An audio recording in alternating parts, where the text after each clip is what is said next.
Hi everyone, Jacob here, back finally from Wellington in New Zealand after attending the inaugural ILGA Oceania Human Rights and Health Conference. It was amazing, an absolutely phenomenal trip. I have come back with so much knowledge and so much more understanding of what's going on in the Pacific region, which for me is a massive bonus. Some of the things that we discussed at the conference were everything from recognising bisexual identifying people, ensuring that we don't erase bi identities throughout the world, not just in the Pacific region but across the board. Recognition of trans people, recognition of people who are intersex as well. Huge things. Just recognizing people for their identities within our very beautiful and very wonderful community. A great presentation that I went to was tackling femphobia within the queer community. So really looking at, what does femininity have to do with being synonymous with these ideas of weakness, of subservience.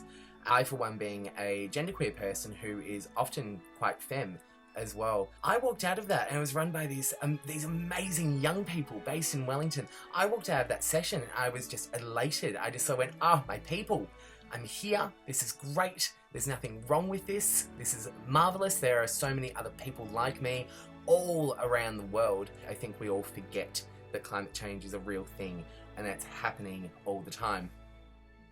And that's a priority. There's a huge priority for this community, is to make sure that their islands exist, that their communities, that the place in which their culture was founded and has been for hundreds of years continues in that space.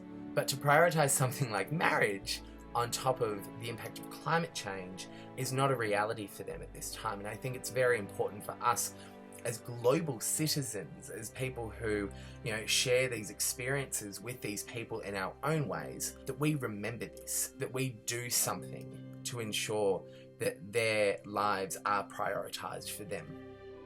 The young people there were mind-blowingly engaged and so knowledgeable, and I've learnt so much just from my peers. It's just, I'm lost for words. I'm honestly lost for words with how nourished I feel coming back. But it shows me, I hope that this shows you as well, that there is so much more that still needs to be done. These issues are not going to be going away anytime soon, and if we want to say to people that it's going to get better, then we really all need to be chipping in and doing something about this. We need to not necessarily, always be activists in these spaces, but we do need to organise. We need to be doing things so that we can start actioning and getting things done, so that we can constantly improve, so that we can build a better standard of living with every single one of us in this world. Thank you once again for following me on this journey. It was incredible. Absolutely amazing. Thank you everyone in Wellington who I got the opportunity to meet. You're all marvellous individuals. I'm so incredibly thankful for having met you. And look, hopefully I'll be back soon. Thank you. Bye.